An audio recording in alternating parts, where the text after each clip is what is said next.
Now I am at around 60। अब इसका break test ले लेते हैं एक बार।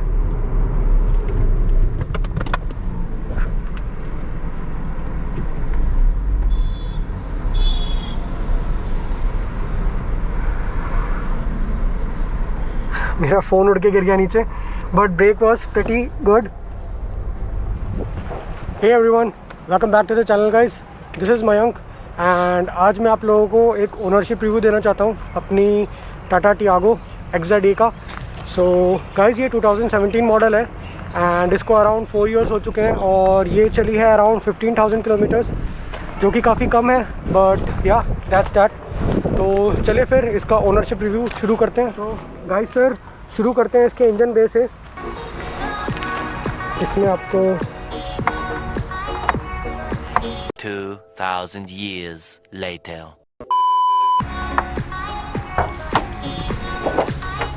एक 1.2 लीटर का रेविट्रॉन मोटर मिलता है, जो कि 3 सिलेंडर इंजन है एंड ये प्रोड्यूस करता है around 84 bhp and 114 newton meters of torque. Guys, जो ये वाला मॉडल है 2017 XZA, इसका जो कंपनी माइलेज क्लेम करती थी वो था 23.84 किलोमीटर्स। अब काफ़ी कम हो गया है, जो कि अराउंड 19 किलोमीटर्स के आसपास क्लेम करती है company. I don't know how this happened, but या ऐसे तो नहीं होता है। उसके बाद ये है इसके हेडलैम्प्स, जो कि हैलोजन यूनिट है। इसके साथ यहाँ नीचे मिलते हैं फॉग लाइट। ये मैंने आफ्टर मार्केट ही लगवाए हैं, ये उस टाइम टॉप मॉडल में मिलता था हमको।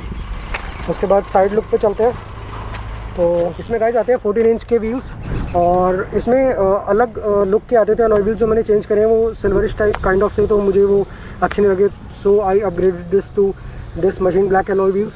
और इसका टायर साइज़ है 175/65 R14। इसमें आपको ग्राउंड क्लियरेंस मिलती है अराउंड 170 mm की। एंड फ्यूल टैंक कैपेसिटी की बात करें तो 35 लीटर्स का फ्यूल टैंक है इसमें। अब मैं आपको फटाफट बूट भी चेक करा देता हूँ।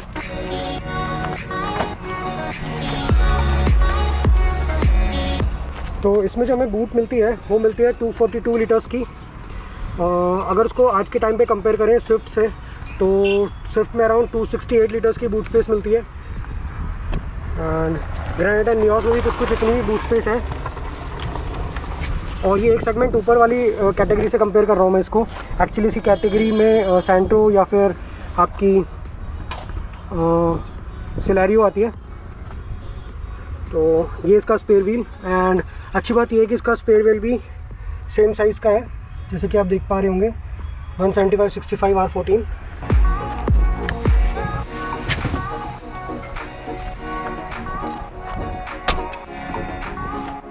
उसके बाद ये इसका कुछ रियर स्पेस है, कुछ ऐसा। इसमें आपको ऑल 4 पावर विंडोज़ मिलती हैं एंड ये जितने भी आप स्विचेस देख रहे हैं ना, ये सारे बैकलाइट हैं।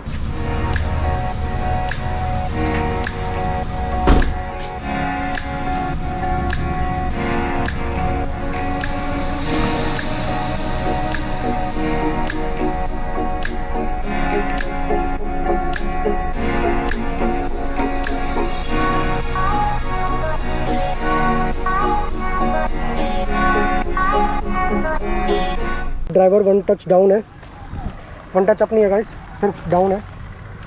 एंड ये वाला म्यूज़िक सिस्टम मिलता था इसमें।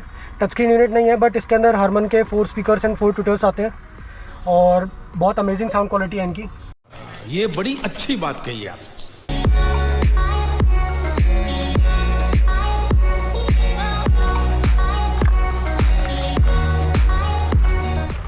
तो ये तो हो गई इंटीरियर्स की बात। इसके बाद अब ड्राइव रिव्यू देखते हैं इसका। फ्रेंड्स, जैसे कि मैंने आपको बताया कि ये 1.2 लीटर प्रोड्यूस करता है 84 bhp and 114 newton meters of torque. तो अब इसकी परफॉर्मेंस भी देख लेते हैं कि कैसी है। इसमें 2 मोड्स आते हैं, एक स्पोर्ट्स एंड एक सिटी। डिफ़ॉल्ट ये सिटी पे रहती है और अगर आपको एक्स्ट्रा परफॉर्मेंस चाहिए तो आप इसको स्पोर्ट्स मोड में डाल सकते हो। फ़िलहाल इसकी परफॉर्मेंस चेक कर लेते हैं सिटी मोड में। अभी फ़िलहाल ये सिटी मोड पे है। तो AC ऑफ कर लेते हैं इसका एंड ऑफ वी गो।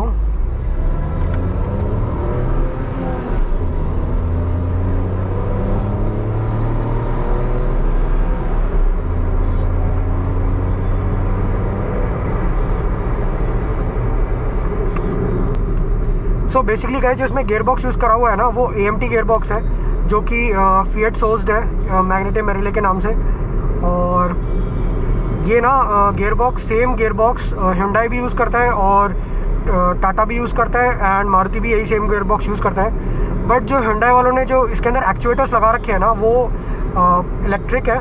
जो टाटा और मारुति यूज़ करते हैं दे आर हाइड्रोलिक। तो थोड़ा सा ना आपको गियर लैगी लगेगा, first to second, second to third, third to fifth and fourth to fifth बहुत स्मूथ है। But first to second, second to third थोड़ा सा आपको लगेगा कि थोड़ा अरे कहना क्या चाहते हो? लैगी है। जब आप स्पोर्ट्स मोड में इसको स्विच करोगे ना कार को, तो वो लैग थोड़ा सा कम हो जाएगा और सिटी में थोड़ा सा ज़्यादा लगता है वो। Hyundai इस मामले में बहुत अच्छा है, उसने जो इलेक्ट्रॉनिक एक्चुएटर्स यूज़ करे हैं उसकी वजह से आपको ये लैग बहुत कम देखने को मिलता है उस कार में। AMT, वो भी AMT है और सेम कंपनी की AMT यूनिट शेयर करती है वो भी। तो अब हमने इसको सिटी मोड में ड्राइव करके देख लिया, तो हम एक बार इसको स्पोर्ट्स मोड में ड्राइव करके देख लेते हैं। तो ये डाल दिया हमने इसको स्पोर्ट्स मोड में एंड AC इज़ ऑफ।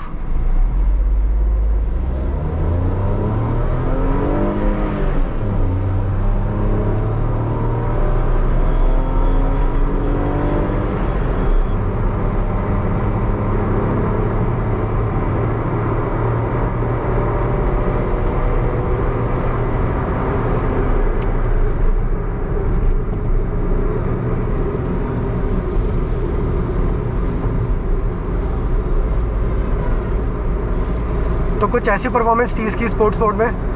थोड़ा सा लैग कम हो जाता है first to second, second to third और third to fourth, fourth to fifth तो अच्छा है ही है। हैंडलिंग भी इसकी काफ़ी अच्छी है। जैसे आप इसको हाई स्पीड पे लेके जाते हैं ना तो ये स्टीयरिंग वे अप हो जाता है और बिल्कुल आपको ऐसा महसूस नहीं होगा कि आपका कॉन्फिडेंस लूज़ हो रहा है ऐसा कुछ। तो बेसिकली बहुत इसको जो टाटा ने जो इसको कैलिब्रेट किया है ना स्टीयरिंग व्हील को, बहुत सही है। सिटी स्पीड से बहुत लाइट रहता है और जैसे ही आप थोड़ा सा स्पीड हिट करते हैं ना तो ये ऑटोमेटिकली वे अप हो जाता है।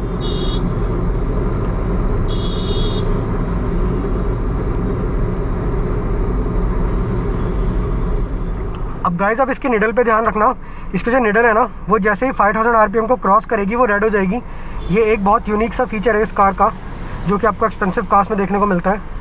RPM निडल पे ध्यान रखना आप। सो ये लगा देता हूँ मैं स्पोर्ट्स मोड में and this is in sport mode right now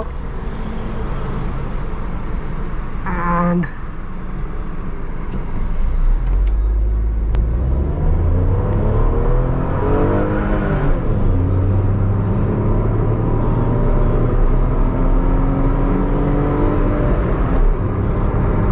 तो गाइज अब मैं आपको देता हूँ इसका एक क्विक ब्रेकिंग टेस्ट।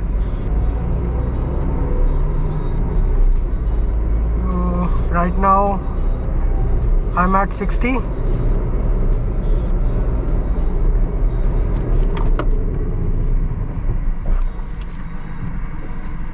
तो काफ़ी इजीली रुक गई कार और ज़्यादा स्वाइवल भी नहीं हुई इधर से उधर। स्ट्रेट लाइन स्टेबिलिटी बहुत अच्छी है इसकी। जैसे मैंने ब्रेक लिया स्टीयरिंग कहीं भी नहीं गया, सिर्फ स्ट्रेट लाइन में रुक गई कार। तो breaking is also good. ABS plus EBD आता है इसके अंदर। गाइस जैसे कि ये 3 सिलेंडर मोटर है तो थोड़ा सा आपको वाइब्रेशंस देखने को मिलेगा। अब जैसे ये गाड़ी स्टैंड स्टिल पे खड़ी है तो स्टीयरिंग व्हील पे तो मुझे कुछ भी फील नहीं हो रहा, ना ही मुझे गियर लेवर पे कुछ फील हो रहा है। बट ये आप A पिलर देखेंगे ना ध्यान से तो ये आपको हल्का हल्का ना वाइब्रेशन होता हुआ दिखेगा।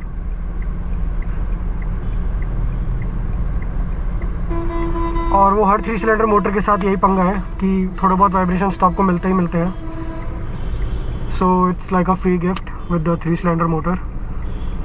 गाइस अब बात कर लेते हैं इसकी राइड एंड हैंडलिंग की। तो सबसे पहले तो इसकी सीट्स इतनी सॉफ्ट एंड कंफर्टेबल है ना कि आपको बिल्कुल भी पेन नहीं होगा आपकी बैक में।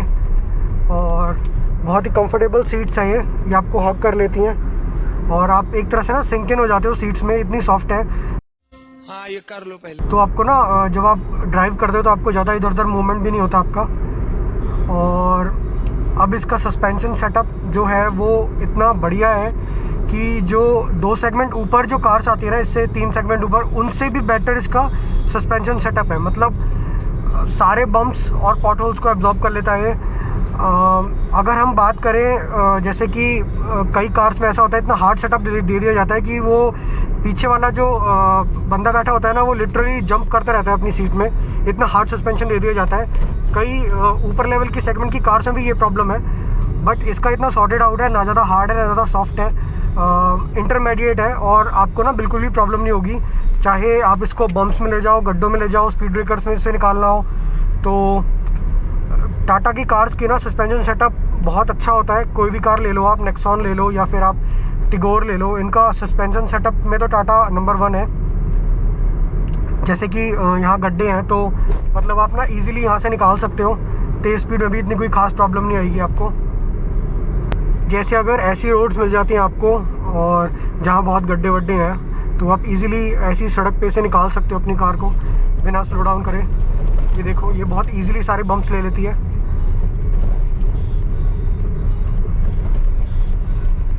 तो बहुत अच्छा सस्पेंशन सेटअप है इसका, मुझे बहुत पर्सनली बहुत सही लगता है ये। तो अब गाइस बात कर लेते हैं इसकी माइलेज की, जो कि सबकी नीड है इंडिया में। तो यूजुअली ये कार रिटर्न करती है 13 to 15 विद AC सिटी में, और आप इसको हाईवे पे लेके जाएंगे तो ये ऑलमोस्ट आपको 18 to 20 दे देगी विद AC, और डिपेंड करता है आपके ड्राइविंग स्टाइल पे। अगर आप विद इन 80 चलाते हैं तो बहुत अच्छी माइलेज निकल के आती है इस कार की। और MID पे यूजुअली मैंने देखा है कि ना, जो इसका MID शो करता है ना, like right now it's showing 16.1, तो ये अराउंड दे रही होगी 13 to 13.5। तो यूजुअली 2 या 2.5 का ना एरर है इसके अंदर, MID के अंदर, जो मैंने ऑब्जर्व किया है पर्सनली इसके MID में। और दूसरी बात ये है गाइस कि ये ऑटोमेटिक गियरबॉक्स है, तो यार इनको ऑटोमेटिक कार्स में देना ही चाहिए आर्मरेस्ट, क्योंकि आपने एक लेग को तो सहूलियत दे दी कि एक लेग तो मेरी फ्री है, बट यार एक हैंड को भी सहूलियत मिल जाती तो अच्छा होता। सो सारे ऑटोमेटिक कार्स में एटलीस्ट इनको ये आर्मरेस्ट देना ही देना चाहिए यार। पता नहीं है क्यों लोग इस चीज़ को स्किप करते हैं। चाचा गलत हो रहा है। सो गाइस बात करते हैं वर्डिक्ट की। जब ये कार मैंने ली थी 2017 में, तो उस टाइम मुझे ये पड़ी थी ऑन रोड 570 की, 5,70,000। आज की डेट में आपको AMT कार 5,70,000 में तो मिलने से रही। सही पकड़े हैं। अगर आपका बजट है अराउंड 7 लाख का और आपको चाहिए एक AMT कार, तो उसके अंदर आपके पास 2-3 ऑप्शन ही हैं। एक आपके पास इग्निस में आती है AMT, और उसकी सेफ्टी कुछ इतनी खास नहीं है और थोड़ी सी ओल्ड भी हो गई है वो। दूसरा ऑप्शन आपके पास है इग्निस का, मैंने बता दिया। दूसरा आपके पास ऑप्शन है नियोस का। नियोस में AMT आता है। अब नियोस का जो AMT है वो थोड़ा ज़्यादा बेटर है इससे परफॉर्मेंस में, और लेस जर्की है। बट नियोस के साथ प्रॉब्लम क्या है कि उसकी सेफ्टी रेटिंग आपको पता ही है, 2 स्टार मिले हैं उसको, एंड टियागो गेट्स 4 स्टार।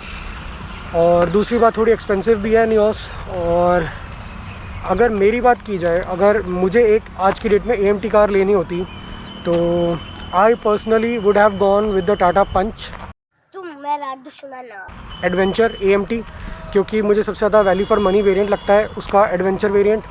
तो या this was all about the ownership review of this Tata Tiago XZE 2017। तो मिलते हैं गाइस फिर आपसे ऐसे ही किसी नेक्स्ट व्लॉग में। तब तक के लिए टेक केयर एंड सी या।